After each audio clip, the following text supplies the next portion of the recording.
എൻ്റെ അന്തരംഗത്തിൽ, എൻ്റെ ഉള്ളിൽ ഞാൻ ദൈവത്തിൻ്റെ നിയമമോർത്ത് ആഹ്ലാദിക്കുന്നു. മനസ്സിൻ്റെ നവീകരണം എന്ന് പറഞ്ഞാൽ മനസ്സ് മാറണം. ഈ യൂദാസിന് മനസ്സിലായി ഞാൻ പാപം ചെയ്തു. യൂദാസിന് മനസ്സിലായി. ഇപ്പൊ ഇത് യൂദാസാന്ന് വിചാരിക്കുക. വിചാരിച്ചാൽ മതി. ആ ചേച്ചിയുടെ നോട്ടം വിചാരിച്ചാൽ മതി. 5 മണിക്ക് എഴുന്നേക്കണമെന്നും പറഞ്ഞ് വെക്കും. പക്ഷെ നമുക്ക് നമ്മുടെ സ്വഭാവം അറിയാമല്ലോ. നമ്മൾ ഏതായാലും എഴുന്നേക്കുകയല്ലേ. രാവിലെ 5 മണിക്ക് അലാം അടിക്കും, നമ്മൾ എഴുന്നേക്കത്തില്ല, അത് മാറ്റിവെക്കും. നമ്മളെ തന്നെ പറ്റിക്കുന്നു. സ്വന്തമായി വീട് പണിതിട്ടുള്ളവരെന്ന് കൈപോക്കിക്കേ. ഇഷ്ടിക കെട്ടിപ്പണിതല്ല, സ്വന്തമായിട്ട് അധ്വാനിച്ചൊരു വീട് പണിതിട്ടുള്ളവർ. കേട്ടാ പോരാ, കേട്ട കാര്യം നിന്റെ ജീവിതത്തിൽ, നിന്റെ സ്വഭാവത്തിൽ കടന്നു വരണമെങ്കിൽ കർത്താവേ വിശുദ്ധീകരിക്കണമേ, വചനത്താൽ എന്നെ വിശുദ്ധീകരിക്കണമേ. Praise the lord. ഹല്ലേലൂയ. യേശുവേ നന്ദി, യേശുവേ സ്തുതി, യേശുവേ ആരാധന. എൻ്റെ പ്രിയ സഹോദരങ്ങളെ, നമ്മൾ ഇന്ന് ശുശ്രൂഷയുടെ ആരംഭത്തിൽ ഒരു പ്രധാനപ്പെട്ട കാര്യത്തിന് വേണ്ടി പ്രാർത്ഥിച്ചുകൊണ്ടാണ് ഈ ശുശ്രൂഷയിൽ നമ്മൾ പങ്കെടുത്തുകൊണ്ടിരിക്കുന്നത്. ഓർമ്മയുണ്ടോ?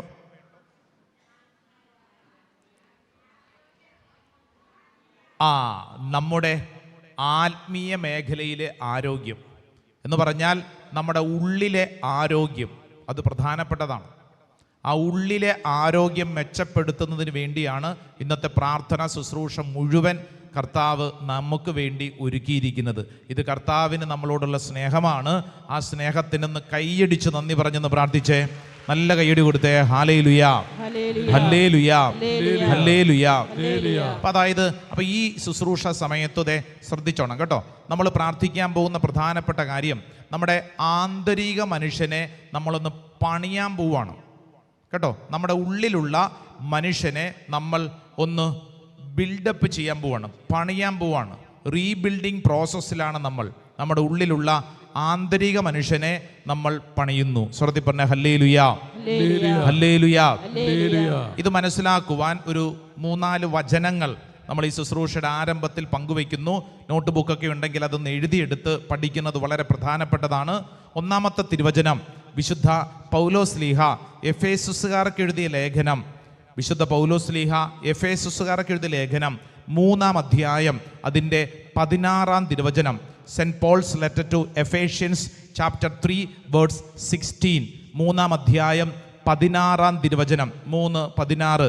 ബൈബിൾ ഉള്ളവർ എൻ്റെ കൂടെ വായിക്കുക, ഇല്ലാത്തവർ ഞാൻ വായിക്കുമ്പോൾ ഏറ്റുപറഞ്ഞ് പ്രാർത്ഥിക്കണം. ഉച്ചത്തിലേറ്റു പറഞ്ഞോ.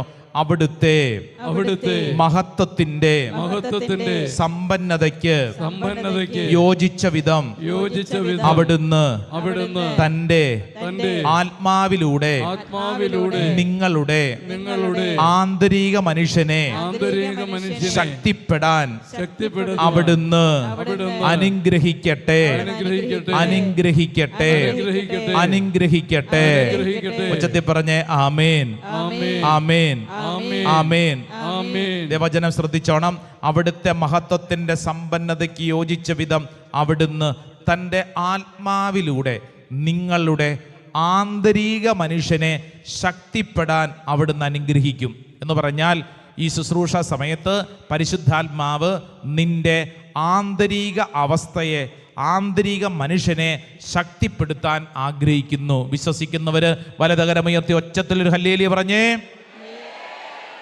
രണ്ടാമത്തെ തിരുവചനം വിശുദ്ധ പൗലോസ്ലീഹ കൊറിന്തുസുകാർക്ക് എഴുതിയ 2-ാം ലേഖനം. Saint Paul's second letter to Corinthians chapter 4 verse 16. 4-ാം അധ്യായം 16-ാം തിരുവചനം. 4-ാം അധ്യായം 16-ാം തിരുവചനം. പൗലോസ്ലീഹ ഒരു കാര്യം പഠിപ്പിക്കുകയാണ്. ബൈബിൾ ഉള്ളവർ എൻ്റെ കൂടെ വായിക്കണം, ഇല്ലാത്തവർ ഏറ്റുചൊല്ലി പ്രാർത്ഥിക്കുക. ഞങ്ങൾ പറ, ഞങ്ങൾ ഭഗ്നാശരാകുന്നില്ല. ഞങ്ങളിലെ ബാഹ്യ മനുഷ്യൻ ക്ഷയിച്ചുകൊണ്ടിരിക്കുകയാണെങ്കിലും ആന്തരിക മനുഷ്യൻ അനുദിനം നവീകരിക്കപ്പെടുന്നു. പൗലോസ്ലീഹ പറയുകയാണ്, ഞങ്ങളുടെ ബാഹ്യ മനുഷ്യൻ ക്ഷയിച്ചുകൊണ്ടിരിക്കുന്നു എന്ന് പറഞ്ഞു കഴിഞ്ഞാൽ പലതരം പ്രശ്നങ്ങൾ, ഭാരങ്ങൾ, രോഗങ്ങൾ, പീഡകൾ മൊത്തം അനുഭവിക്കുന്നു. പക്ഷേ വചനം പറയുന്നത് എന്താണ്? ഞങ്ങളുടെ ആന്തരിക മനുഷ്യൻ അനുദിനം നവീകരിക്കപ്പെടുന്നു. പ്രശ്നങ്ങൾ ഇഷ്ടം പോലെ ഉണ്ടാകുന്നുണ്ട്, പക്ഷേ ഞങ്ങളുടെ ഉള്ളിൽ ആന്തരിക മനുഷ്യൻ നവീകരിക്കപ്പെടുന്നു. വിശ്വസിക്കുന്ന ഒരു ഒച്ചത്തിൽ ഒരു ഹല്ലേലൂയ പറഞ്ഞേ. ഹല്ലേലൂയ. മൂന്നാമത്തെ വചനം, വിശുദ്ധ പൗലോസ്ലീഹ റോമാക്കാർക്ക് എഴുതിയ ലേഖനം 7-ാം അധ്യായം 22-ാം തിരുവചനം. Saint Paul's letter to Romans chapter 7 verse 22. 7-ാം അധ്യായം 22-ാം തിരുവചനം. പൗലോസ്ലീഹ പറയാണ്, എൻ്റെ അന്തരംഗത്തിൽ ഞാൻ ദൈവത്തിൻ്റെ നിയമമോർത്ത് ആഹ്ലാദിക്കുന്നു. പൗലോസ്ലീഹ തൻ്റെ ജീവിതത്തിലെ വലിയ സമ്മർദ്ദങ്ങളുടെ നടുവിൽ പറയുകയാണ്, എൻ്റെ അന്തരംഗത്തിൽ, എൻ്റെ ഉള്ളിൽ ഞാൻ ദൈവത്തിൻ്റെ നിയമമോർത്ത് ആഹ്ലാദിക്കുന്നു. വലതുകരമുയർത്തി വചനം ഒന്നേറ്റു പറഞ്ഞേ. എൻ്റെ അന്തരംഗത്തിൽ ഞാൻ ദൈവത്തിൻ്റെ നിയമമോർത്ത് ആഹ്ലാദിക്കുന്നു.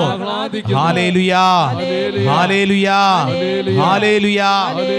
പൗലോസ്ലീഹ പറയുന്നത് എൻ്റെ ഉള്ളിൽ, അന്തരംഗത്തിൽ, ആന്തരിക മനുഷ്യൻ. 4-ാമത്തെ ദൈവവചനം എഴുതിയെടുത്തു പഠിച്ചോ. വിശുദ്ധ പൗലോസ്ലീഹ കൊളോസ്സുകാർക്ക് എഴുതിയ 3-ാം ലേഖനം, കൊളോസ്സുകാർക്ക് എഴുതിയ ലേഖനം 3-ാം അധ്യായം 10-ാം തിരുവചനം. Saint Paul's letter to Colossians chapter 3 verse 10. ഈ വചനങ്ങളൊക്കെ വളരെ പ്രധാനപ്പെട്ടതാണ്.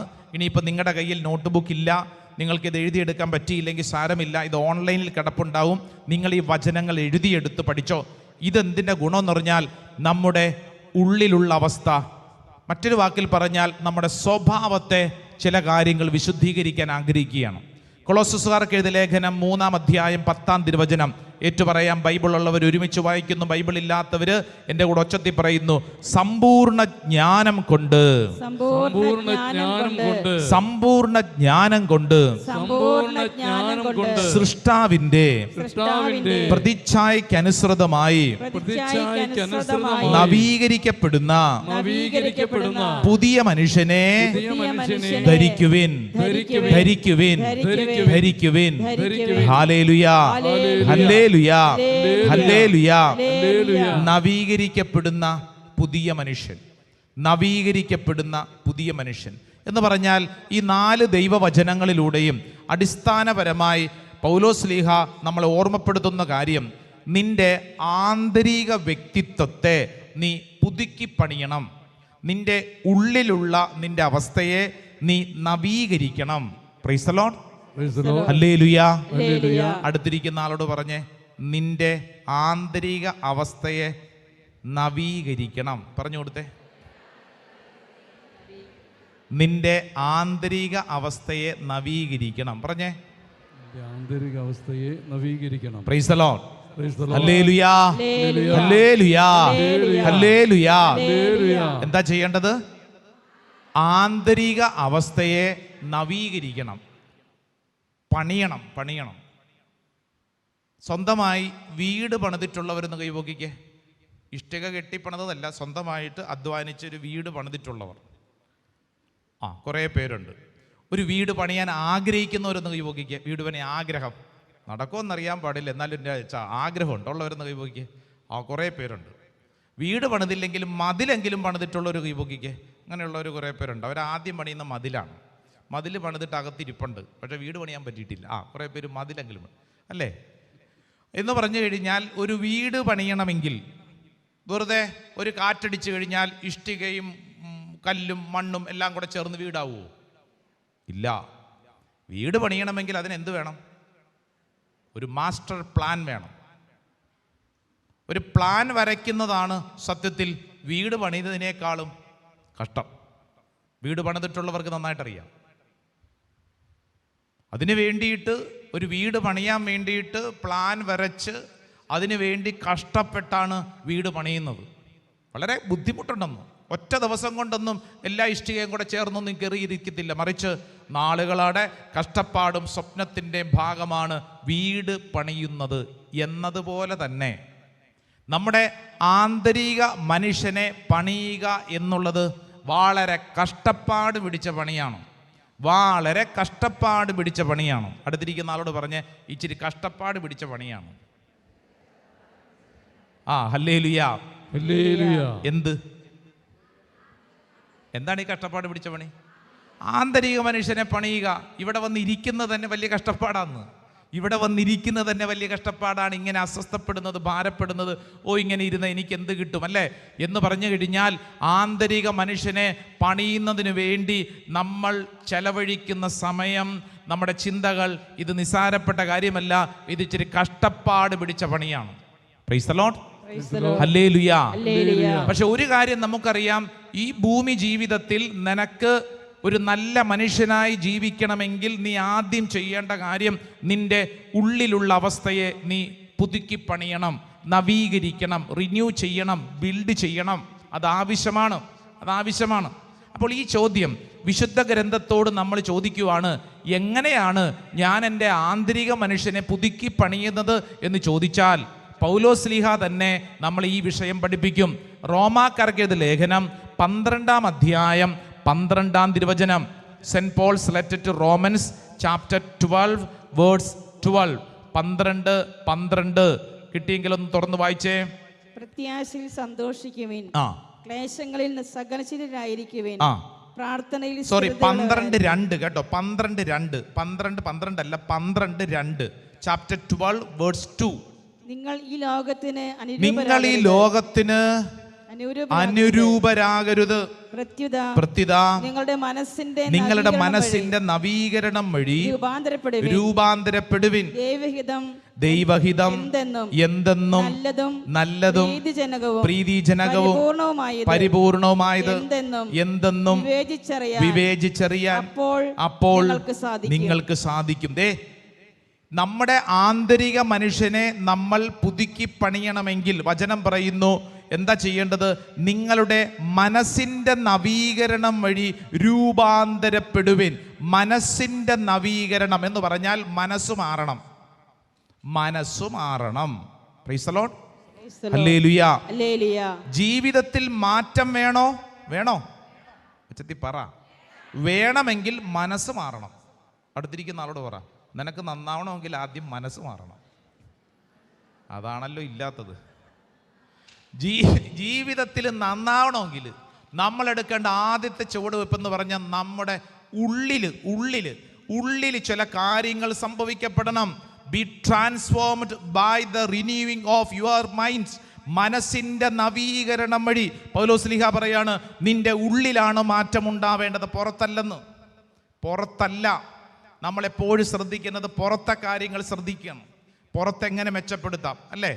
ഒട്ടുമുക്കാലും വീടുകൾ ശ്രദ്ധിച്ചിട്ടില്ലേ? വീടിൻ്റെ അടുക്കള ഭാഗമാണോ മുൻവശമാണോ ശ്രദ്ധിച്ചിട്ടുള്ളത്? നമ്മൾ മുൻവശം നല്ല ടിപ്പ് ടോപ്പ് ആയിട്ട് എല്ലാ ദിവസവും അടിച്ചു വാരി ടിപ്പ് ടോപ്പ് ചെടി വളർത്തി പൂക്കളുണ്ടാക്കി അത് ചെയ്ത് ഇത് ചെയ്ത്. നിങ്ങൾ യഥാർത്ഥത്തിലുള്ള വീടിൻ്റെ അവസ്ഥ കാണണമെങ്കിൽ എവിടെ ചെന്നാൽ മതി? അടുക്കളയുടെ പുറം വശത്ത് ചെന്നാൽ മതി. അവിടെ കാണാം കാളി, അവിടെ കാണാം അവിടുത്തെ അവസ്ഥ അല്ലേ? ഈ പുറത്തെ നമ്മൾ ടിപ്പ് ടോപ്പ് ആക്കാൻ വേണ്ടി നമ്മൾ എന്തെല്ലാം കഷ്ടപ്പെടുന്നു. ഇന്നിങ്ങോട്ട് പോന്നപ്പോൾ തന്നെ പൗഡർ ഇട്ട് അതിട്ട് ഇതിട്ട് എന്തെല്ലാം കാര്യങ്ങൾ കഷ്ടപ്പെട്ടു എന്ന് പറഞ്ഞാൽ പുറമേ നന്നാക്കാൻ വേണ്ടി നമ്മൾ ഓട്ടണം. എന്നാൽ പുറമേ അല്ല നന്നാവേണ്ടത്, ആദ്യം ആകമേ നന്നാവണം. Praise the lord, hallelujah.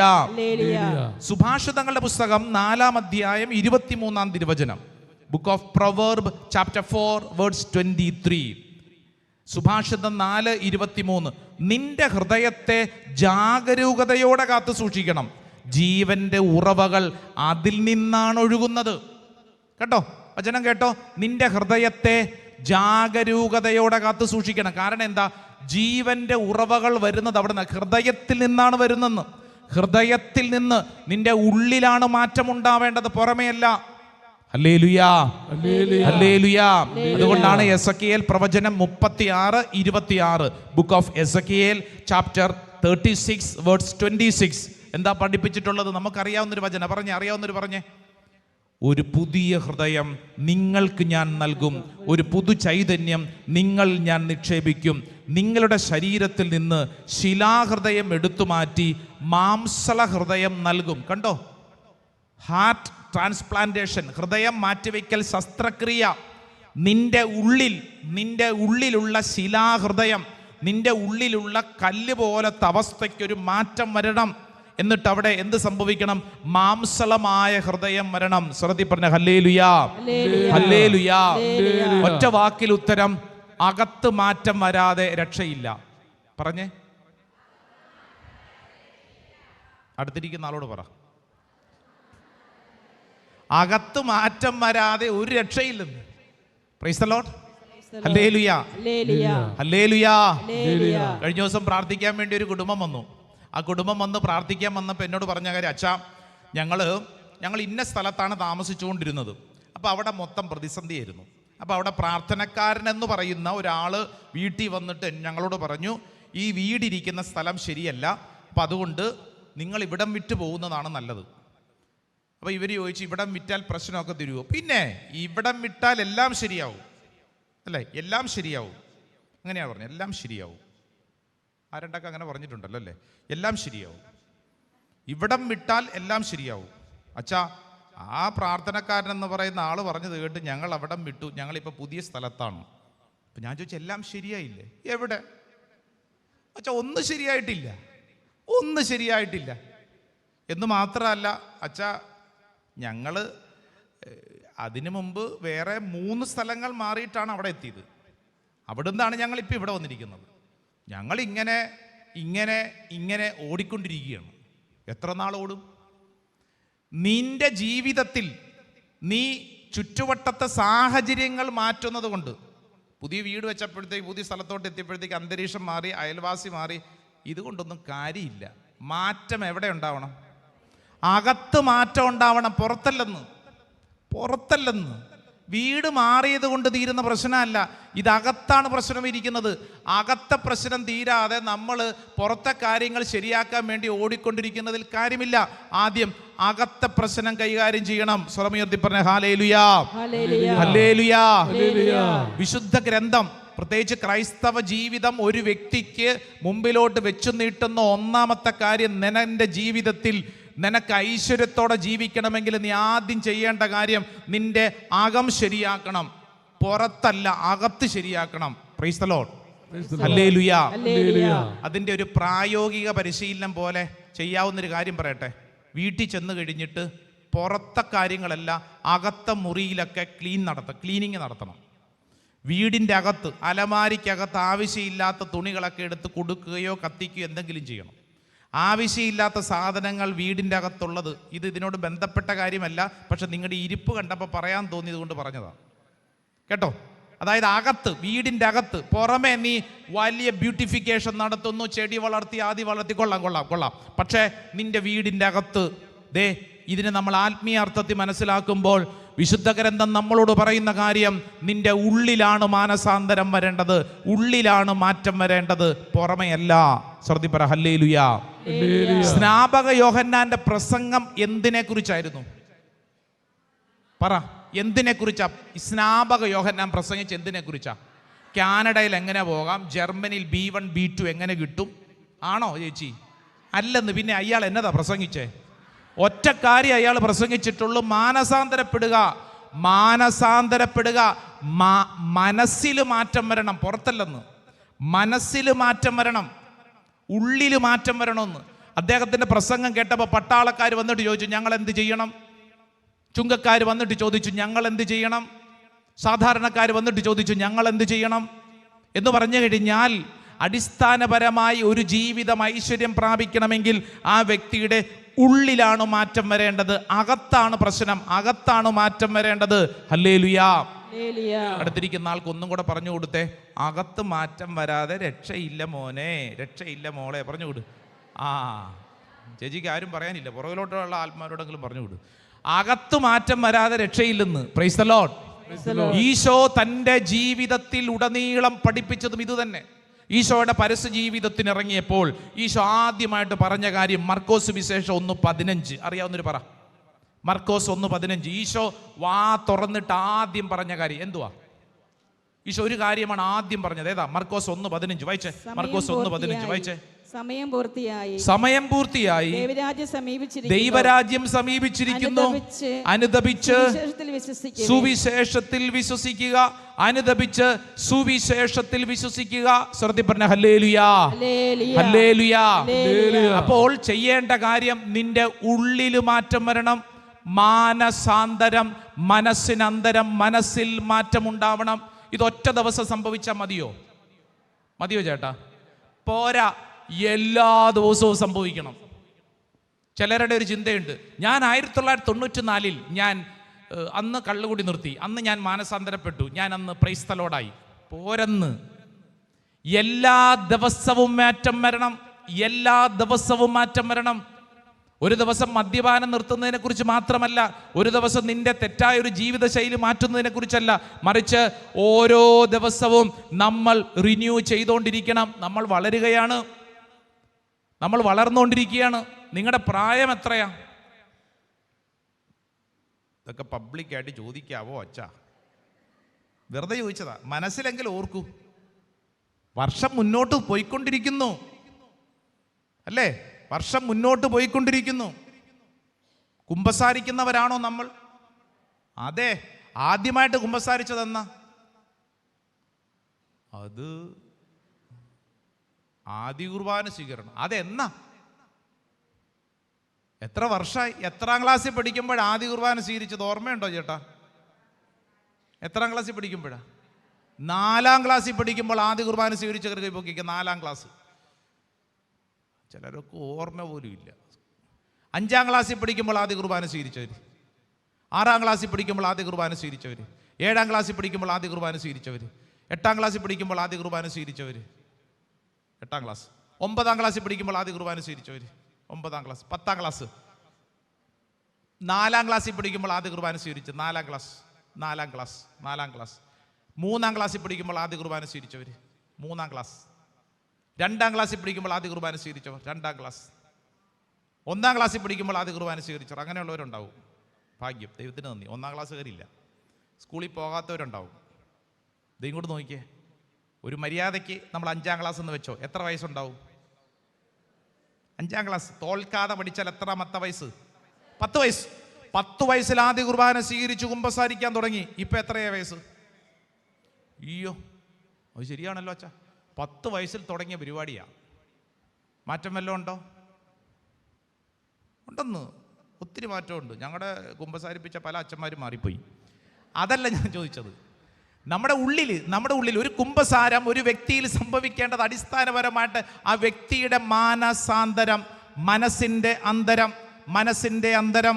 അതാ പൗലോസ്ലീഹ നമ്മളോട് പഠിപ്പിച്ചത്, നീ മനസ്സിൽ രൂപാന്തരീകരിക്കപ്പെടണം. മനസ്സിൽ നിനക്ക് ചില മാറ്റങ്ങൾ ഉണ്ടാവണം, ഉള്ളിൽ ചില മാറ്റങ്ങൾ ഉണ്ടാവണം. പുറമേയല്ല, അകത്താണ് മാറ്റം വരേണ്ടത്. ഹല്ലേലൂയാ, ഹല്ലേലൂയാ. ഇതിനെക്കുറിച്ച് പഠിക്കുമ്പോൾ നമുക്ക് പഠിക്കാവുന്ന 2 പദങ്ങൾ പറയാം. ഒന്ന്, പഴയ നിയമ പശ്ചാത്തലത്തിൽ ഉപയോഗിച്ചുകൊണ്ടിരുന്ന ഒരു ഹീബ്രു പദം.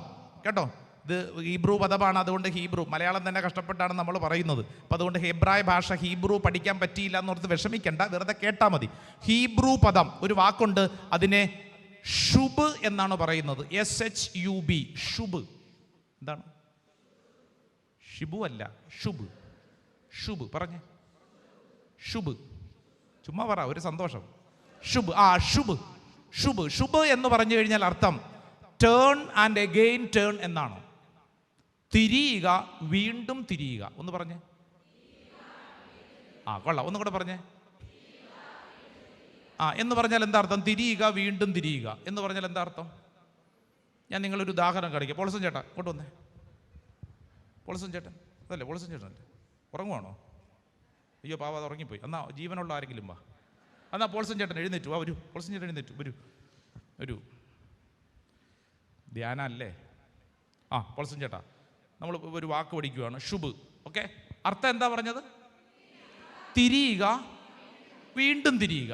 ഓക്കെ, അപ്പോൾ അത് മനസ്സിലാക്കാൻ വേണ്ടി നമ്മൾ ഉദാഹരണത്തിന് പോൾസൺ ചേട്ടനെ വിളിച്ചിരിക്കുന്നു. ചേട്ടാ തിരിയുക. ഇത് തിരിഞ്ഞേ. കൊള്ളാം, വെരി ഗുഡ്. തിരിഞ്ഞു. ഇതെന്തോരം തിരിഞ്ഞു? പറ, ഇതെന്തോരം തിരിഞ്ഞു? പകുതി. അതിന് മര്യാദയ്ക്കൊന്ന് പറഞ്ഞേ. സ്കൂളിലൊക്കെ പോയി പഠിച്ചിട്ടുള്ളവരെന്ന് പറഞ്ഞേ. ഹാഫ്, അത് ഞങ്ങൾക്ക് മനസ്സിലായി. പകുതി എന്നുള്ളതിൻ്റെ ഇംഗ്ലീഷാണ് ഹാഫ്. ഒരു ഡിഗ്രി വൈസ് പറഞ്ഞേ. ഇത്രയും തിരിഞ്ഞു. ഇനി ചേട്ടാ ഒന്നും കൂടെ തിരിഞ്ഞിങ്ങോട്ട് പോര്. ഇപ്പം എത്ര തിരിഞ്ഞു? 360, 360 ഡിഗ്രി, 360 ഡിഗ്രി തിരിഞ്ഞു. ഓക്കെ, എത്ര ഡിഗ്രി? 360 ഡിഗ്രി. അതാണ് മൊത്തത്തിലുള്ളത് കേട്ടോ. മൊത്തത്തിലുള്ളതാണ് 360 ഡിഗ്രി. ചേട്ടനോട് നമ്മൾ ആദ്യം പറഞ്ഞത് ചേട്ടാ തിരിയുക. പോളസൻ ചേട്ടാ തിരിഞ്ഞേ. ഇപ്പം എത്ര തിരിഞ്ഞു? 180, 180 തിരിഞ്ഞു കേട്ടോ. വീണ്ടും തിരിയുക. ഇപ്പം എത്ര തിരിഞ്ഞു? 360. ഓക്കെ, അപ്പോൾ വാക്ക് ഏതാണ്? ഹീബ്രു പദം ഷുബ്. ചേച്ചി ഷുബു അല്ലെന്ന്, ഷുബ്. ഈ ചേച്ചീനെ കൊണ്ട് തോറ്റു. മകൻ്റെ പേര് ഷുബു എന്നാണോ? ഷുബ് കേട്ടോ. അപ്പോൾ ഷുബ് എന്ന വാക്കിൻ്റെ അർത്ഥം തിരിയുക, വീണ്ടും തിരിയുക കേട്ടോ. അപ്പോൾ ഇപ്പം നിങ്ങൾ ശ്രദ്ധിച്ചോളൂ. ഇത് പത്രോസ് പാപം ചെയ്ത് യൂദാസും പാപം ചെയ്തു. ശരിയോ തെറ്റോ? ശരി. പത്രോസാണോ യൂദാസാണോ ഗൗരവമായ പാപം ചെയ്തത്?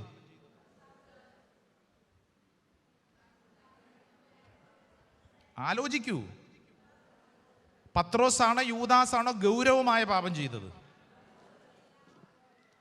പാപം തന്നെയാണ്, എങ്കിലും ഒരു ഇച്ചിരിയുടെ ഗ്രേഡ് കൂടിയ സാധനം.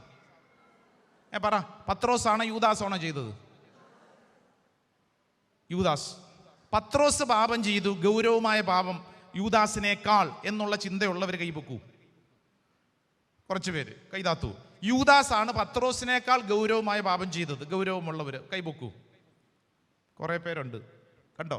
പത്രോസ് പാപം ചെയ്താൽ എന്ത്, യൂദാസ് പാപം ചെയ്താൽ എനിക്കെന്ത്? കൈപൊക്കാത്ത കുറേ എണ്ണങ്ങളെ കണ്ടില്ലേ? ഇവർക്ക് ഇതൊന്നും ഒരു വിഷയമല്ല. പത്രോസ് പാപം ചെയ്ത് ഞാൻ എന്നാ വേണം, യൂദാസ് പാപം ചെയ്ത് എനിക്കെന്നാ വേണം, അല്ലേ? ഇതൊരു കാര്യം പഠിക്കാനാണ്. ഇങ്ങോട്ട് നോക്കിയേ. പത്രോസ് പാപം ചെയ്ത് യൂദാസ് പാപം ചെയ്ത്. ശ്രദ്ധിക്കേണ്ട ഒരു കാര്യം, പത്രോസിൽ നിന്ന് നമ്മളത് പ്രതീക്ഷിക്കുന്നില്ല. കാരണം എന്താ? പത്രോസിനോട് കൃത്യമായിട്ട് ഈശോ പറഞ്ഞതാ, എടാ ഈ രാത്രി നീ ശ്രദ്ധിക്കണം. യൂദാസിനും വാണിംഗ് കിട്ടിയിട്ടുണ്ട്, പക്ഷെ അതിനേക്കാൾ ഉപരിയാണ് പത്രോസ്. 3 പ്രാവശ്യം പത്രോസ് തള്ളിപ്പറഞ്ഞു. 3 പ്രാവശ്യം തള്ളിപ്പറഞ്ഞു. ഒരു മര്യാദ വേണ്ടേ? ഒരു മര്യാദ വേണ്ടേ? ഇപ്പോൾ ഒരു പ്രാവശ്യമാണെങ്കിൽ തെറ്റുപറ്റി, എന്നാൽ പിന്നെ ആ പെണ്ണിൻ്റെ അടുക്കൽ ചെന്ന് സോറി കേട്ടോ, ഞാൻ അതറിയാതെ പറഞ്ഞതാന്നൊക്കെ പറഞ്ഞു തിരിയാം. പക്ഷേ 3 പ്രാവശ്യം ഇതിനെ അതിനേക്കാൾ ഉപരിയായിട്ട് ഈ പത്രോസ് ശിഷ്യന്മാരുടെ ലീഡറല്ലേ? ലീഡർ പാപം ചെയ്യുന്നതും ശിഷ്യൻ പാപം ചെയ്യുന്നതും വ്യത്യാസമുണ്ടോ? ഇല്ലേ? ഇപ്പം ഞാനൊരു പാപം ചെയ്യുന്നു, സെയിം പാപം പോൾസൺ ചേട്ടൻ ചെയ്യുന്നു. ഓക്കെ, നിങ്ങൾ ആരെ കുറ്റപ്പെടുത്തും? അച്ഛനെ കുറ്റപ്പെടുത്തും. അത് നന്നായിട്ട് അറിയാമല്ലോ. അല്ല, ഇയാൾ പാപം ചെയ്ത് പാപം അല്ലേ? പിന്നെ എന്താ എനിക്കെന്താ ഇത്രമാത്രം പാപത്തിൻ്റെ ഗൗരവം കൂടാൻ കാരണം? അച്ഛനിൽ നിന്ന് ഞങ്ങളത് പ്രതീക്ഷിച്ചില്ല. പാവം പോൾസൺ ചേട്ടൻ പൊക്കോട്ടെ, അത് കല്യാണം കഴിച്ച് കുടുംബം അച്ഛനല്ലേ, അച്ഛനിൽ നിന്ന് ഞങ്ങളത് പ്രതീക്ഷിച്ചില്ല, അല്ലേ? ഇപ്പം ഞാൻ ചെയ്ത ഒരു പാപം, അതേ പാപം തന്നെ ബിഷപ്പ് പാപം ചെയ്തു, അതേ പാപം. ആരെ കുറ്റപ്പെടുത്തും?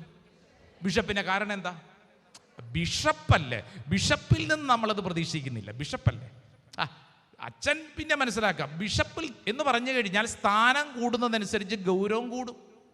അപ്പോൾ പത്രോസിൽ നിന്ന് നമ്മളത് പ്രതീക്ഷിക്കുന്നില്ലെന്ന്. പത്രോസ് അത് പാടില്ല. യൂദാസ് പാപം ചെയ്ത്, പത്രോസ് പാപം ചെയ്തു. ഇനി എൻ്റെ ചോദ്യം, യൂദാസിന് എന്തെങ്കിലും മാനസാന്തരം ഉണ്ടായോ? എന്തെങ്കിലും മാറ്റം ഉണ്ടായോ? ഇല്ലേ? ഉണ്ടായി ചേട്ടാ. ഈ യൂദാസിന് മനസ്സിലായി ഞാൻ പാപം ചെയ്തു. യൂദാസിന് മനസ്സിലായി. ഇപ്പം ഇത് യൂദാസാന്ന് വിചാരിക്കുക.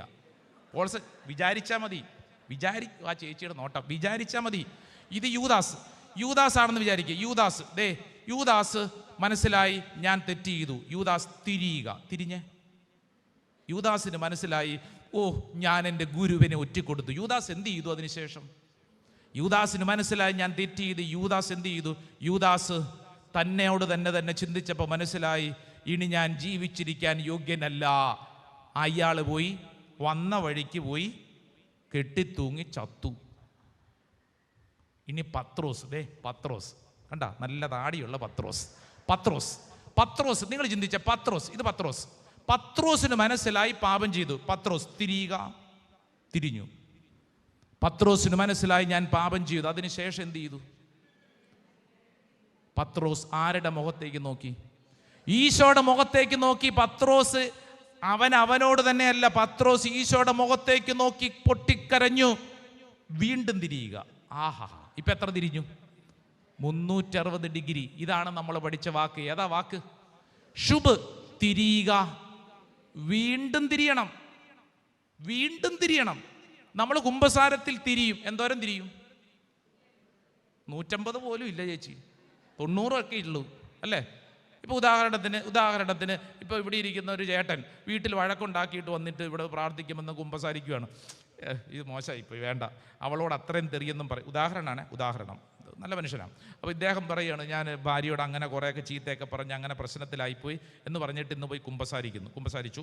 തിരിഞ്ഞു കേട്ടോ, അല്ലെങ്കിൽ ഇച്ചിരി തിരിഞ്ഞോ, തിരിഞ്ഞു. ഇദ്ദേഹത്തിൻ്റെ ഉള്ളിൽ മനസ്സിലായി, അയ്യോ തെറ്റ് ചെയ്തു, ഇനി എന്ത് ചെയ്യണം പറ.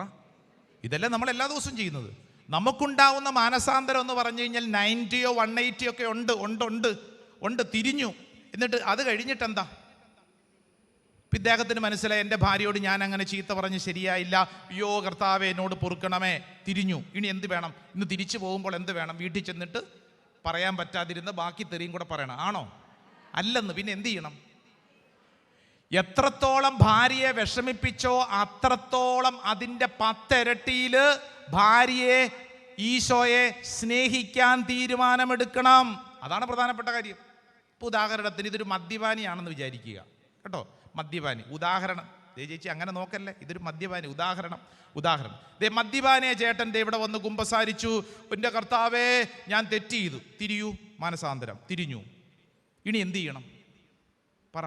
മദ്യപാനി മാനസാന്തരപ്പെട്ടു, കർത്താവെ തെറ്റ് ചെയ്തു, ക്ഷമിക്കണം. ഇനി എന്ത് ചെയ്യണം? മദ്യപിക്കാതിരിക്കുക എന്നുള്ളത് മാത്രമല്ല അതിൻ്റെ ഉത്തരം. അതിവിടെ വെച്ച് അതല്ല ഉത്തരം. മറിച്ച് എത്രത്തോളം ജീവിതത്തിൽ മദ്യം അത്തരത്തിലുള്ള കാര്യങ്ങൾക്ക് വേണ്ടി സമയം മാറ്റിവെച്ചിട്ടുണ്ടോ അത്രത്തോളം അതിൻ്റെ 10 ഇരട്ടിയിൽ ദൈവത്തെ സ്നേഹിക്കാനുള്ള തീരുമാനം, ദൈവകാര്യങ്ങളിൽ ഇടപെടാനുള്ള തീരുമാനം, ഇത് പ്രധാനപ്പെട്ടതാണ്. ഹല്ലേലൂയാ, ഹല്ലേലൂയാ, ഹല്ലേലൂയാ. മൊബൈൽ ഫോൺ, ഇവിടെ ഇരിക്കുന്ന ഒട്ടുമുക്കാലും പേർക്കുള്ളൊരു കുഴപ്പമാണ് മൊബൈൽ ഫോണിൽ അയ്യോ ഇല്ല, ഇനി അനാവശ്യമായിട്ട് ഇത്ര സമയമൊന്നും കളയത്തില്ല, തീരുമാനം എടുത്ത് ഒന്ന് വന്ന് കുമ്പസാരിച്ചു. ചേട്ടാ അവസാനത്തെ തിരിച്ചലാണ്, ഇനി തിരിക്കേണ്ടി വരികയില്ല. കുമ്പസാരിച്ചു, കർത്താവേ ഇനി ഞാൻ ഈ മൊബൈൽ ഫോണിൽ ഇങ്ങനെ അശ്ലീല ഇല്ല, കാണത്തില്ല, ഈശോയെ ക്ഷമിക്കണം. ഇനി എന്ത് ചെയ്യണം? ആ മൊബൈൽ വാഴയുടെ ചുവട്ടിലിട്ട് മൂടണം. ആണോ? നടക്കുന്ന കാര്യം പറ. ഇതൊന്നും അങ്ങനെ ചെയ്യത്തില്ല നിങ്ങൾ. എന്ത് ചെയ്യണം? ഇനി ചെയ്യേണ്ട കാര്യം, മൊബൈൽ ഫോൺ ഉപയോഗിക്കാൻ വേണ്ടി നമ്മൾ മാറ്റിവെക്കുന്ന സമയമൊക്കെ എന്ത് ചെയ്യണം? നല്ല കാര്യങ്ങൾക്ക്, ദൈവവചനം വായിക്കാൻ, ദൈവകാര്യങ്ങൾക്ക് വേണ്ടി നമ്മൾ നമ്മുടെ സമയം, എനർജി മാറ്റിവെക്കണം. തിരിയണം, വീണ്ടും തിരിയണം. അതാണ് മാനസാന്തരം. നമുക്കൊക്കെ മാനസാന്തരം വരുന്ന അങ്ങനെ ഇച്ചിരി മാറ്റം, 90%, 180 പോരാ, 360 ഡിഗ്രി. അതാണ് ഏത് വാക്ക് ചേച്ചി? ഷിബു അല്ലെന്ന്, ശുഭ്. ശുഭ് കേട്ടോ. ശുഭ് എന്ന വാക്കിന്റെ അർത്ഥം എന്താ? തിരിയുക, വീണ്ടും തിരിയുക. ചേട്ടാ ഒത്തിരി തിരിഞ്ഞ്, നല്ലൊരു കയ്യടി കൊടുത്തേ. താങ്ക് യു കേട്ടോ. അവിടെ പോയിരുന്നു. ഹല്ലേലൂയാ. അപ്പൊ ഓർക്കേണ്ട കാര്യം എന്താ? ഇതൊരു മാനസാന്തരം എന്ന് പറഞ്ഞു കഴിഞ്ഞാൽ നമ്മുടെ ഉള്ളിൽ ഉണ്ടാവേണ്ട കാര്യമാണ്. പഴയ നിയമത്തിൽ ശുഭ് എന്ന വാക്കാണ് ഉപയോഗിച്ചതെങ്കിൽ പുതിയ നിയമത്തിലേക്ക് എത്തുമ്പോൾ മറ്റൊരു ഗ്രീക്ക് വേർഡ് ഉപയോഗിക്കും. ആ വേർഡാണ് മെറ്റനോയ്യ. എന്ന് പറഞ്ഞു നോക്കിയേ. മെറ്റ എന്നൊക്കെ ഇപ്പോൾ പലർക്കും അറിയാം. ഏതാ മെറ്റ? ഇപ്പോൾ മൊബൈലിലൊക്കെ മെറ്റ എന്നൊക്കെ കാണുന്നില്ല. മെറ്റ എന്നൊക്കെ കാണും അല്ലേ? മെറ്റനോയ്യ റിന്യൂ എന്ന് പറഞ്ഞു കഴിഞ്ഞാൽ മനസ്സിന്റെ രൂപാന്തരീകരണം. അതാണ് റോമ 12:2 വായിച്ചത്. ഒന്നും കൂടെ വായിച്ചേ. റോമ 12:2. ഒന്ന് ഉച്ചത്തിൽ വായിച്ചേ. റോമ 12:2. റോമ 12:2 കിട്ടിയില്ലേ? ഈ ലോകത്തിന് അനുരൂപരാകരുത്, പ്രത്യുത നിങ്ങളുടെ മനസ്സിന്റെ നവീകരണം വഴി രൂപാന്തരപ്പെടുവിൻ. മനസ്സിന്റെ നവീകരണം, അതാണ് മെറ്റനോയ്യ, മനസ്സിന്റെ നവീകരണം. Price the Lord. നമ്മൾ പറഞ്ഞ ശുഭ് സംഭവിക്കണമെങ്കിൽ ആദ്യം മെറ്റനോയ്യ സംഭവിക്കണം. മനസ്സിൽ നവീകരണം, മനസ്സിൽ മാറ്റം ഉണ്ടാവണം. Price the Lord. എവിടെ മാറ്റം? മനസ്സിൽ മാറ്റം ഉണ്ടാവണം. അടുത്തിരിക്കുന്ന ആളോട് പറ, മനസ്സിൽ മാറ്റം ഉണ്ടാവണം. മനസ്സിന്റെ മാറ്റം പ്രധാനപ്പെട്ടത്. അതാണ് ഈശോ നമ്മളോട് പഠിപ്പിച്ചത്. മർക്കോസ് 1:15 നമ്മളെ പഠിപ്പിച്ചു. മർക്കോസ് 15-ാം അധ്യായം, മാർക്ക് ചാപ്റ്റർ 15. 18 and 19 ഒന്ന് വായിച്ചേ. മർക്കോസ് 15-ാം അധ്യായം അതിൻ്റെ മത്തായിയുടെ സുവിശേഷം 15-ാം അധ്യായം 18-19 തിരുവചനം. മത്തായി 15-18-19. എന്നാൽ വായിൽ നിന്ന് വരുന്നത് ഹൃദയത്തിൽ നിന്നാണ് പുറപ്പെടുന്നത്, അത് മനുഷ്യനെ അശുദ്ധനാക്കുന്നു. അടുത്തത് വായിച്ചോ. ദുശ്ചിന്തകൾ, കൊലപാതകം, പരസംഗം, വ്യഭിചാരം, മോഷണം, കള്ളസാക്ഷ്യം, പരദൂഷണം എന്നിവയെല്ലാം ഹൃദയത്തിൽ നിന്നാണ് പുറപ്പെടുന്നത്. സ്വരമുയർത്തി പറഞ്ഞ ഹല്ലേലൂയാ, ഹല്ലേലൂയാ. ഹൃദയത്തിൽ നിന്നാണ്, നമ്മുടെ ഉള്ളിലാണ് മാറ്റം വരേണ്ടത്. രണ്ട് കരങ്ങൾ സ്വർഗത്തിലേക്ക് ഉയർത്തിപ്പിടിച്ച് കണ്ണുകൾ അടച്ചോളൂ. എൻ്റെ പ്രിയ സഹോദരങ്ങളെ, മെറ്റനോയ്യ, നമ്മുടെ മനസ്സിൻ്റെ രൂപാന്തരീകരണം. എങ്കിലേ ജീവിതത്തിൻ്റെ ഗതി മാറത്തുള്ളൂ, കുടുംബത്തിൻ്റെ ഗതി മാറത്തുള്ളൂ, നമ്മൾ ഇന്നായിരിക്കുന്ന അവസ്ഥയ്ക്കൊരു മാറ്റം വരികയുള്ളൂ. മനസ്സിൻ്റെ നവീകരണം.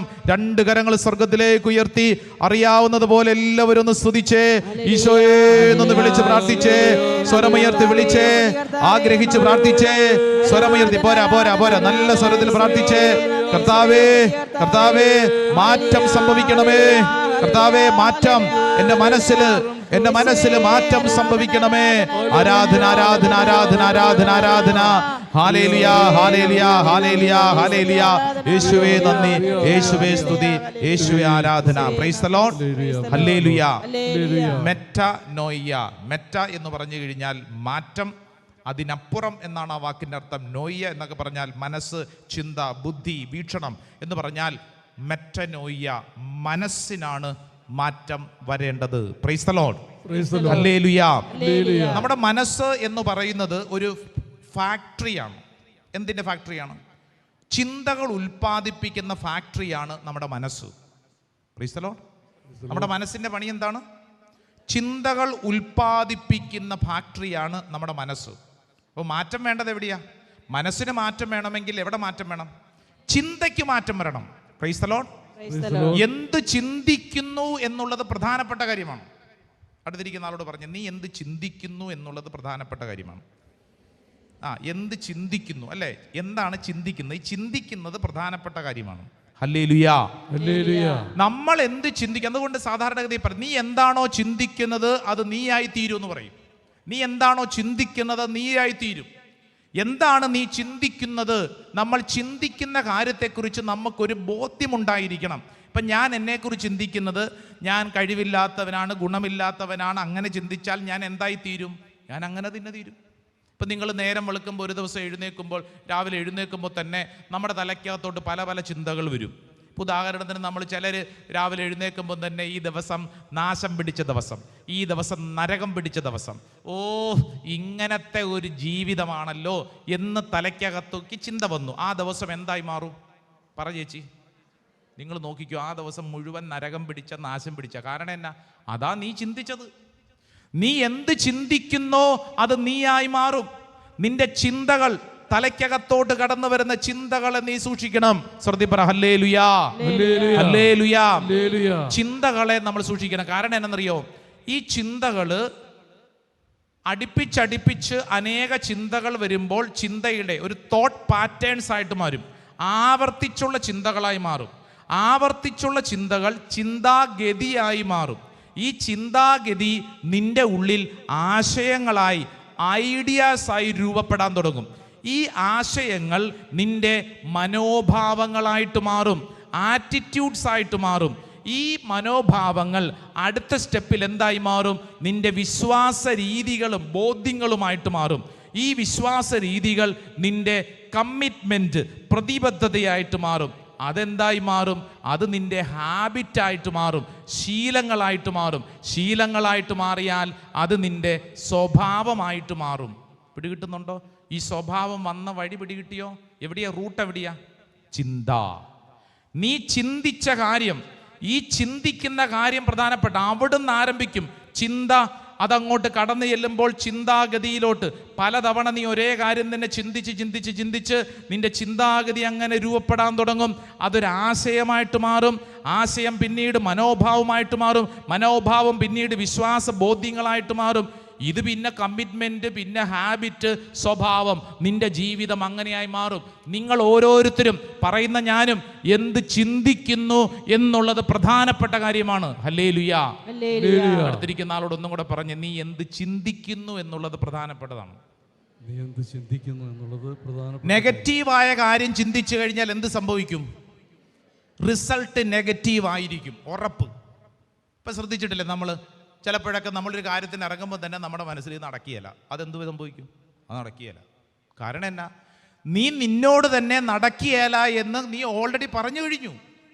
അങ്ങനെ നീ വിശ്വസിക്കുന്ന ഒരാൾക്ക് പിന്നെ എങ്ങനെ ആ കാര്യം നടക്കും? നീ നിന്നോട് തന്നെ ചിന്തിക്കുന്നത് എന്താണെന്നുള്ള പ്രധാനപ്പെട്ട കാര്യമാണ്. Praise the Lord. ഹല്ലേലൂയാ, ഹല്ലേലൂയാ. 3 തവണ പരീക്ഷ എഴുതിയ ഒരു പെണ്ണ് കരഞ്ഞോണ്ട് പ്രാർത്ഥിക്കാൻ വന്നിട്ട് പറഞ്ഞു, അച്ഛാ ഇത് എന്നെ കൊണ്ട് പറ്റണ കാര്യമല്ല. ഞാൻ ചോദിച്ചാൽ ആര് പറഞ്ഞു? ഞാൻ അങ്ങനെയാണ് ചിന്തിക്കുന്നത്. അല്ല, ഞാൻ പറഞ്ഞു, നീ ഇത്രയും പൈസ ഇൻവെസ്റ്റ്മെൻറ്റ് നടത്തി ഈ കോഴ്സിന് ചേർന്ന് ഇതെങ്ങനെയെങ്കിലും ഒന്ന് പഠിച്ച് രക്ഷപ്പെട്ടാൽ തീർന്നില്ലേ? ഇത്രയും വർഷമായില്ലേ? അതൊക്കെ ശരിയാച്ചാ. ഇപ്പം 3 തവണ ഈ പരീക്ഷ എഴുതിയിട്ട് ഇത് കിട്ടുമെന്ന് തോന്നണില്ല. എന്ന് മാത്രമല്ല അച്ഛാ, എൻ്റെ കൂട്ടത്തിലുള്ളവരൊക്കെ എന്നേക്കാൾ നന്നായിട്ട് പഠിക്കുന്നവരാണ്. പിന്നെ എന്നോട് എൻ്റെ വീട്ടിൽ തന്നെ പറഞ്ഞു, നിന്നെക്കൊണ്ട് ഇത് കൂട്ടിയാൽ കൂടുമെന്ന് തോന്നുന്നില്ല. മൊത്തത്തിൽ ഇങ്ങനെയൊക്കെ പറഞ്ഞ് ഈ കൊച്ച് പഠിക്കാൻ വേണ്ടി പുസ്തകം എടുത്ത് വെക്കുമ്പോൾ ഈ കൊച്ചിൻ്റെ തലയിൽ ആദ്യം വരുന്ന ചിന്ത എന്താ? ഇതെന്നെ കൊണ്ട് പറ്റത്തില്ല. ഇങ്ങനെ ചിന്തിക്കുന്ന ഒരാൾ പിന്നെ എങ്ങനെ പഠിക്കും? എങ്ങനെ പാസ്സാവും? കാരണം 24 മണിക്കൂറും ഇതിൻ്റെ തലയ്ക്കകത്തോട്ട് വരുന്നത് എന്നെ കൊണ്ട് പറ്റത്തില്ല, എന്നെ കൊണ്ട് പറ്റത്തില്ല, എന്നെ കൊണ്ട് പറ്റത്തില്ല. ഇങ്ങനെ ചിന്തിച്ചാൽ ആ ചിന്തിക്കുന്ന ചിന്ത അത് ജീവിതമായിട്ട് മാറും, അതൊരു ഹാബിറ്റായിട്ട് മാറും. Praise the Lord. ഹല്ലേലൂയാ. ഓരോ കാര്യങ്ങളും, ഓരോ വിശ്വാസ രീതികൾ ചിന്തിച്ച് നോക്കിയാൽ ഓരോ വിശ്വാസ രീതികൾ എങ്ങനെ രൂപപ്പെട്ടത്. ഇപ്പൊ ചിലരെ കണ്ടിട്ടില്ലേ, വീട്ടിൽ നിന്ന് പുറത്തിറങ്ങാൻ നേരത്താണ് ദേ ഒരു കറുത്ത പൂച്ച വട്ടം ചാടി, തീർന്നു, ഇന്നത്തെ കാര്യം തീർന്നു എന്നും പറഞ്ഞുകൊണ്ട് ആൾ അകത്തോട്ട് പോയി. കാരണം ഇനി പോയിട്ട് കാര്യമില്ല, പൂച്ച വട്ടം ചാടിയല്ലോ, അല്ലേ? പൂച്ച വട്ടം ചാടി, ഇനി എങ്ങോട്ട് പോയിട്ട് കാര്യമില്ല, പൂച്ച വട്ടം ചാടി. അപ്പോൾ അകത്തോട്ട് പോയി. അകത്തോട്ട് പോയിട്ട് പിന്നെ ഒരു 2 മണിക്കൂർ കഴിഞ്ഞപ്പോഴത്തേക്കാണ് എന്നാൽ പിന്നെ ഇനി എന്നിറങ്ങി നോക്കാമെന്ന് ഓർത്ത് പുറത്ത് വന്നപ്പോൾ അങ്ങോട്ട് ചാടിയ പൂച്ച ദേ ഇങ്ങോട്ട് ചാടി. പൂച്ചയുടെ കാര്യം ഇന്നിനി പോയിട്ട് ഒരു കാര്യമില്ല, ഇന്നിനി പോയിട്ട് ഒരു കാര്യമില്ല. ഇത് എവിടുന്ന് കിട്ടി ഈ ചിന്ത? ഇത് നാളുകളായിട്ട് നമ്മൾ കേട്ട കാര്യം നമ്മുടെ തലയ്ക്കകത്ത് കിടക്കുന്നു.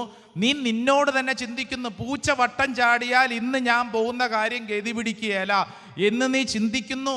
നിന്റെ ചിന്ത നിന്റെ ഉള്ളിൽ നിനക്ക് അസ്വസ്ഥത ഉണ്ടാക്കും. ഇതൊരു അസ്വസ്ഥമായ ഒരു കാര്യമാണ്, നെഗറ്റീവായ ഒരു കാര്യമാണ്. ഇങ്ങനെ ഇഷ്ടം പോലെ കാര്യമില്ലേ, എന്തെല്ലാം കാര്യങ്ങളാണ്, അല്ലേ? സംസാരിച്ചുകൊണ്ടിരിക്കുമ്പോഴാണ് പല്ലി ചിലച്ചു. എന്നാ പല്ലി ചിലച്ച? സത്യം കണ്ടില്ല, പല്ലി ചിലച്ചു. സത്യം സത്യം സത്യം സത്യം. ഈ പല്ലി ചിലച്ചതും നിന്റെ ജീവിതവും തമ്മിൽ എന്ത് ബന്ധം? ഒരു മര്യാദ വേണ്ട കാര്യങ്ങൾക്ക്. നമ്മളിത് ചിന്തിച്ച് വെച്ച് പല്ലി ചിലച്ചാൽ ഞാൻ ഇതാണ്. ഇവിടെ പ്രാർത്ഥിക്കാനായിട്ട് കഴിഞ്ഞ ധ്യാനത്തിന് വന്ന ഒരു കുട്ടി ഈ മുറിയുടെ തൊട്ട് പുറകിലുള്ള മുറിയിൽ നിന്നുകൊണ്ടാണ് അവിടെ നമ്മൾ ശുശ്രൂഷ അവിടെ എല്ലാവരും കാണുന്നത്. ഞാൻ അവിടെ നിന്ന് വർത്താനം പറഞ്ഞുകൊണ്ടിരിക്കുമ്പോൾ ഈ കുട്ടി പറഞ്ഞുകൊണ്ടിരിക്കുന്നത്, അച്ഛാ ഞാൻ എന്തെല്ലാം ചെയ്താലും അതെല്ലാം പാഴാണ്, ഞാൻ എവിടെയൊക്കെ എന്തൊക്കെ ചെയ്താണ് എന്ന് പറഞ്ഞ് നിലവിളിച്ചുകൊണ്ടിരിക്കുമ്പോൾ അതേ കറണ്ട് പോയി. അപ്പോൾ കൊച്ചു പറഞ്ഞു, കണ്ടില്ലേ അച്ഛാ, ഇത് കണ്ടില്ലേ, ഇത് ഞാൻ എവിടെ പോയാലും ഇങ്ങനെയാ അച്ഛാ, ഇതേ കറണ്ടും പോയി. ഇതാണ് അവസ്ഥ. നമ്മൾ ഇങ്ങനെ ചിന്തിച്ചു കഴിഞ്ഞാൽ ഈ ചിന്ത നമ്മളെ എവിടെ ചെന്നാക്കും? കുഴിയിൽ കൊണ്ടാക്കും. നിന്റെ മനസ്സിൽ നീ എന്ത് ചിന്തിക്കുന്നു എന്നുള്ളത് പ്രധാനപ്പെട്ട കാര്യമാണ്. ശ്രദ്ധിപ്പന്നെ ഹല്ലേലൂയാ. അതുകൊണ്ടാണ് വിശുദ്ധ ഗ്രന്ഥം നമ്മളെ പഠിപ്പിക്കുന്നത്. യേശയ്യായുടെ പ്രവചനം 43-ന്റെ 4-5 വായിച്ച് അറിയാവുന്നവർ പറഞ്ഞ്. Book of Isaiah chapter 43 verse 4 and 5. ഏതാ വചനം?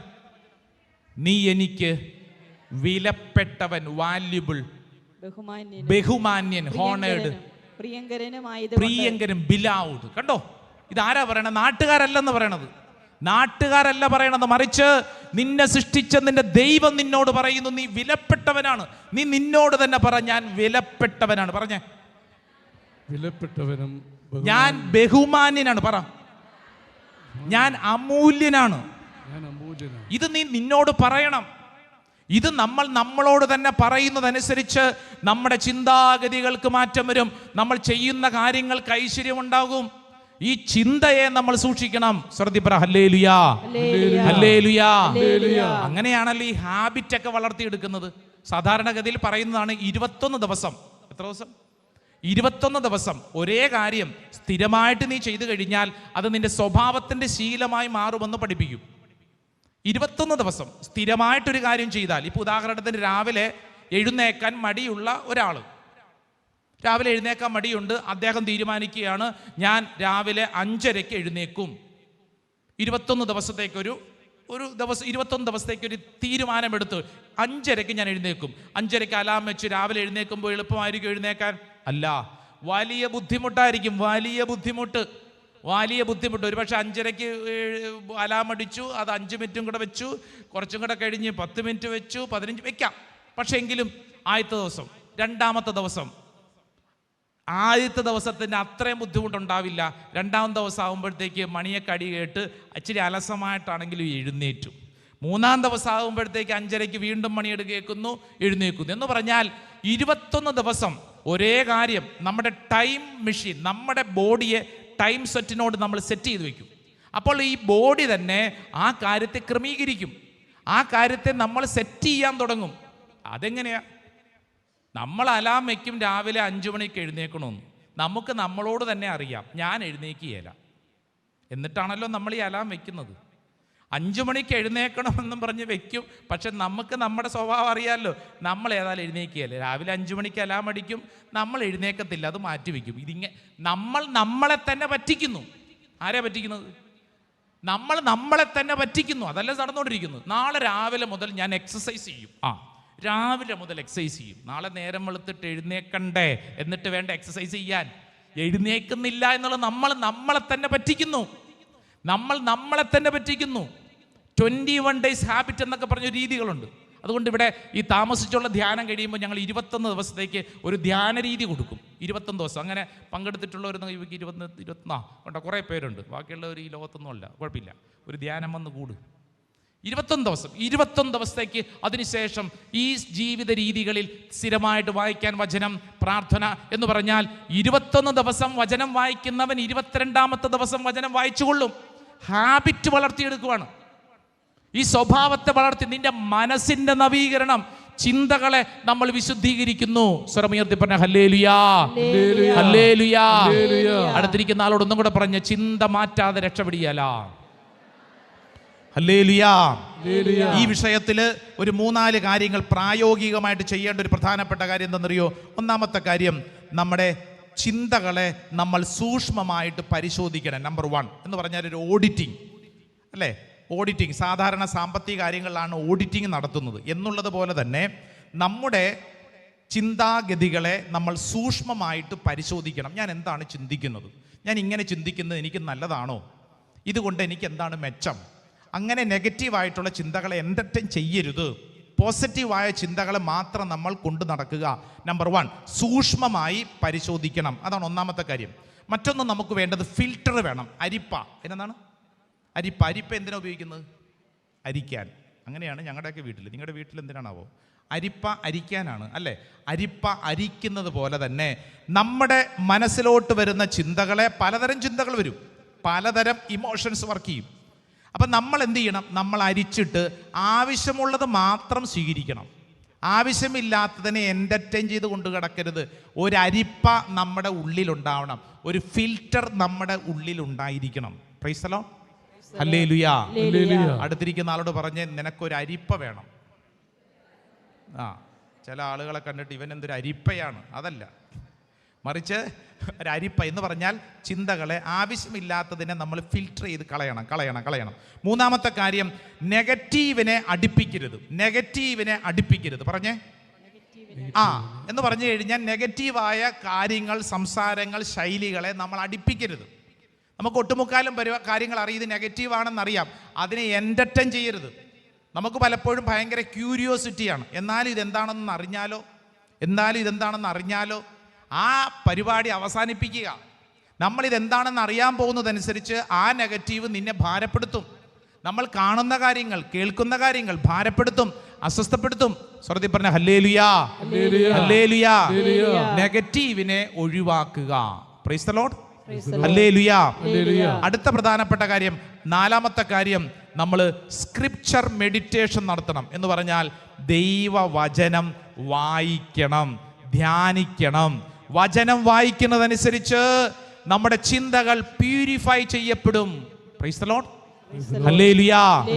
നിന്റെ മനസ്സിനെ നവീകരിക്കാൻ പറ്റിയ ഏറ്റവും വലിയ പ്രധാനപ്പെട്ട കാര്യം ഇതാണ്. വചനം വായിക്കുന്നതനുസരിച്ച് നിന്റെ ചിന്തകളെ വിശുദ്ധീകരിക്കപ്പെടും. ഒറ്റ വചനം കൂടെ വായിച്ചോ. ജോഷുവയുടെ പ്രവചനം 1-ാം അധ്യായം അതിൻ്റെ 3 മുതലുള്ള വചനങ്ങളൊന്ന് വായിച്ചാലോ. ബുക്ക് ഓഫ് ജോഷുവ, പഴയ നിയമത്തിലെ സുന്ദരമായൊരു പുസ്തകമാണ് ജോഷുവയുടെ പുസ്തകം.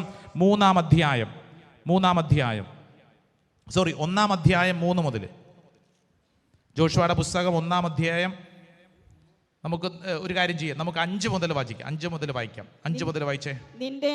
നിന്റെ ആയുഷ്കാലത്ത് ഒരിക്കലും ആർക്കും നിന്നെ തോൽപ്പിക്കാൻ സാധിക്കുകയില്ല. ഞാൻ മോശയോടുകൂടെ എന്ന പോലെ നിന്നോടുകൂടെയും ഉണ്ടായിരിക്കും. ഒരിക്കലും നിന്നെ കൈവിടുകയില്ല. ശക്തനും ധീരനുമായിരിക്കുക. ഈ ജനത്തിന് നൽകുമെന്ന് ഇവരുടെ പിതാക്കന്മാരോട് ഞാൻ വാഗ്ദാനം ചെയ്തിട്ടുള്ള ദേശം ഇവർക്ക് അവകാശമായി വീതിച്ചു കൊടുക്കേണ്ടത് നീയാണ്.